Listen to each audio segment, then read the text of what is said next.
My brothers and sisters, we have just participated in a solemn assembly. Nous venons de participer à une assemblée solennelle, une pratique qui remonte à la Bible. Lorsque l'Israël antique se réunissait pour sentir la présence du Seigneur et célébrer ses bénédictions. Nous avons la chance de vivre à une époque où cette pratique d'autrefois a été rétablie par l'intermédiaire de Joseph Smith, le prophète. Je vous exhorte à noter dans votre journal personnel ce que vous avez ressenti en cette occasion des plus sacrées à laquelle vous avez pris part. Récemment, nous avons dit au revoir à notre cher ami et prophète, Thomas Monson.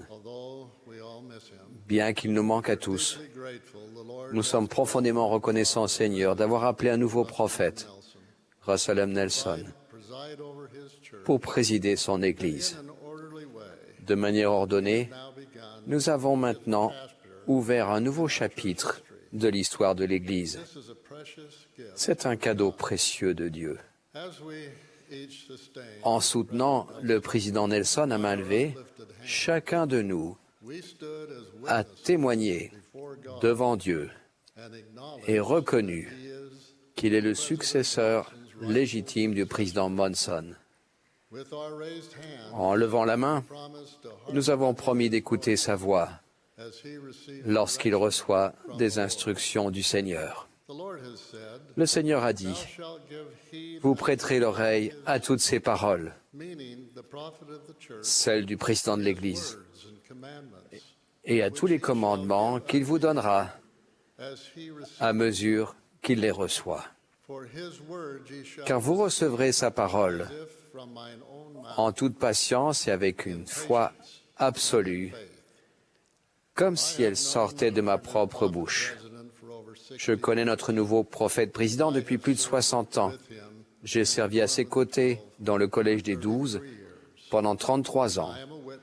Et je suis témoin que la main du Seigneur l'a préparé à devenir notre apôtre et prophète président pour administrer toutes les clés de la sainte prêtrise sur la terre. Puisse chacun de nous les soutenir, lui et ses conseillers, et suivre leurs instructions. Nous souhaitons également une bienvenue chaleur à Frère Gang et à Frère Suarez, en qualité de membres du Collège des 12 apôtres. Après la résurrection de Jésus, événement que nous célébrons en ce merveilleux week-end de Pâques, il est apparu à ses disciples et a dit, « La paix soit avec vous. Comme le Père m'a envoyé, moi aussi, je vous envoie. » Remarquez l'action en deux étapes. Dieu a envoyé son Fils. Le Fils envoie ses serviteurs, des hommes et des femmes mortels, accomplir leur œuvre. Cela ne devrait pas nous surprendre de savoir que ces personnes appelées à accomplir l'œuvre du Seigneur ne sont pas humainement parfaites. Les Écritures relatent des incidents au sujet d'hommes et de femmes appelés de Dieu à accomplir une grande œuvre, de bons fils et filles de notre Père céleste, appelés à remplir leurs responsabilités dans l'Église, s'efforçant de faire de leur mieux, tout en n'étant pas encore parfaits. C'est vrai aussi de nous. Étant donné la réalité de nos faiblesses et imperfections humaines, comment allons-nous agir et nous soutenir les uns les autres? Cela commence par la foi réelle et sincère au Seigneur Jésus-Christ. La foi au Sauveur est le premier principe de la doctrine et de l'Évangile du Christ. Il y a plusieurs années, je me trouvais en Terre Sainte. En passant devant un plan de Sénévé, le directeur du centre d'études de l'université Brigham Young à Jérusalem m'a demandé si j'avais déjà vu un grain de sénévé. Ce n'était pas le cas. Alors nous nous sommes arrêtés. Il m'a montré les graines d'un plant. Elles étaient étonnamment petites. Je me suis ensuite souvenu des enseignements de Jésus. Je vous le dis en vérité, si vous aviez de la foi comme un grain de sénévé, vous diriez à cette montagne, « Transporte-toi d'ici là », et elle se transporterait. rien ne vous serait impossible.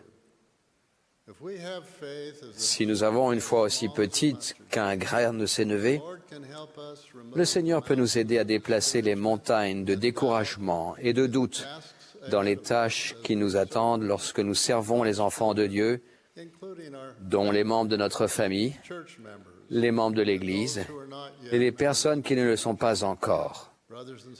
Frères et sœurs, la vie peut être remplie de foi, de joie, de bonheur, d'espérance et d'amour si nous exerçons une minuscule quantité de vraie foi au Christ, un grain de sénévé de foi.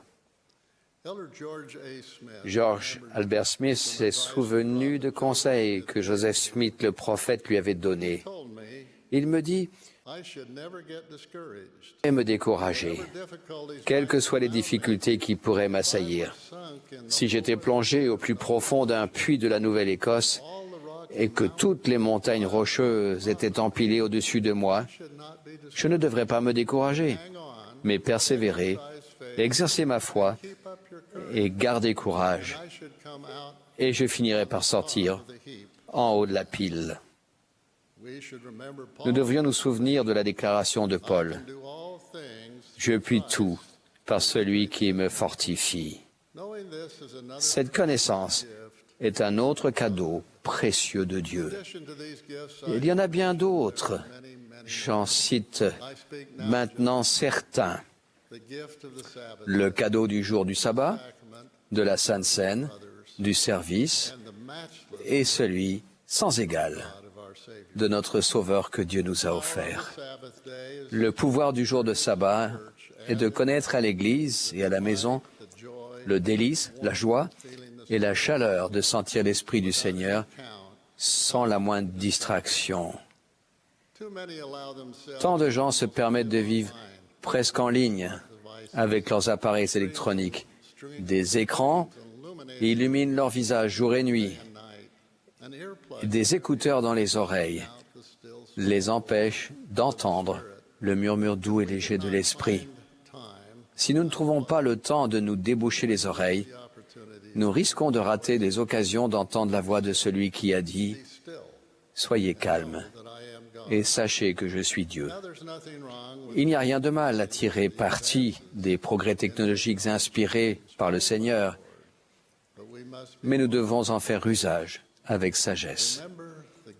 Souvenez-vous du cadeau du jour du sabbat. La bénédiction de recevoir la Sainte Seine ne doit jamais devenir une routine ou simplement quelque chose que nous faisons lors de la réunion de Sainte Seine.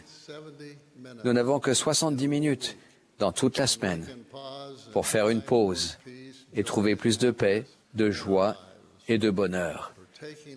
En prenant la Sainte Seine et en renouvelant nos alliances, nous faisons signe au Seigneur qu'en effet, nous nous souvenons toujours de lui. Son expiation est un cadeau de la grâce de Dieu. L'honneur de servir les enfants de notre Père céleste est une occasion de suivre l'exemple de son Fils bien-aimé en se servant les uns les autres. Certains services sont officiels au sein de notre famille, de nos appels dans l'Église et des organisations caritatives de la collectivité. Les membres de l'Église, hommes et femmes, ne doivent pas hésiter, s'ils le désirent, à se présenter aux élections à tous les niveaux de gouvernement où qu'ils vivent. Notre voix est indispensable aujourd'hui. Elle est importante dans nos écoles, nos villes et nos pays. Dans les démocraties, il est du devoir des membres de voter pour des hommes et des femmes honorables qui sont disposés à servir. De nombreuses occasions de servir sont officieuses. Elles ne sont pas attribuées et se présentent lorsque nous tendons la main aux personnes que nous rencontrons pendant le voyage de la vie. Rappelez-vous que Jésus enseignait aux docteurs de la loi, à l'aide de l'exemple du bon samaritain, que nous devons aimer Dieu et notre prochain comme nous-mêmes. Le service nous permet de comprendre la vie et le ministère du Christ. Il est venu servir, comme les Écritures l'enseignent, C'est ainsi que le Fils de l'homme est venu, non pour être servi, mais pour servir et donner sa vie comme la rançon de plusieurs. C'est peut-être Pierre qui a décrit le mieux le ministère du Sauveur dans la condition mortelle en 8 mots, quand il a dit de Jésus qu'il allait de lieu en lieu, faisant du bien. Le Seigneur Jésus-Christ est le plus précieux de tous les cadeaux de Dieu. Jésus a dit, « Je suis le chemin, la vérité et la vie. Nul ne vient au Père que par moi. » Néphi a mis en relief l'importance de notre Sauveur quand il a déclaré « Nous parlons du Christ, nous nous réjouissons dans le Christ, nous prêchons le Christ, nous prophétisons concernant le Christ, et nous écrivons selon nos prophéties, afin que nos enfants sachent vers quelle source ils peuvent se tourner pour obtenir la rémission de leurs péchés. » Nous devons garder le Christ au centre de notre vie, en tout temps et en tout lieu. Nous devons nous rappeler que c'est son nom qui figure sur nos lieux de culte. Nous nous faisons baptiser en son nom. Nous sommes confirmés, ordonnés, dotés, et notre mariage est scellé en son nom. Nous prenons la Sainte Seine et promettons de prendre son nom sur nous et de devenir de véritables chrétiens. Enfin, il nous est demandé dans la prière de Sainte Seine de toujours nous souvenir de lui. Demain, en nous préparant pour le dimanche de Pâques, souvenons-nous de la suprématie du Christ. Il est le juge juste, notre avocat fidèle, notre Rédempteur béni, notre bon berger, le Messie promis, notre véritable ami, et bien plus encore. Il est effectivement un cadeau très précieux que notre Père Céleste nous fait. Notre vie de disciple est jalonnée de nombreuses exigences, préoccupations et responsabilités. Cependant, certaines activités doivent toujours être au cœur de notre appartenance à l'Église.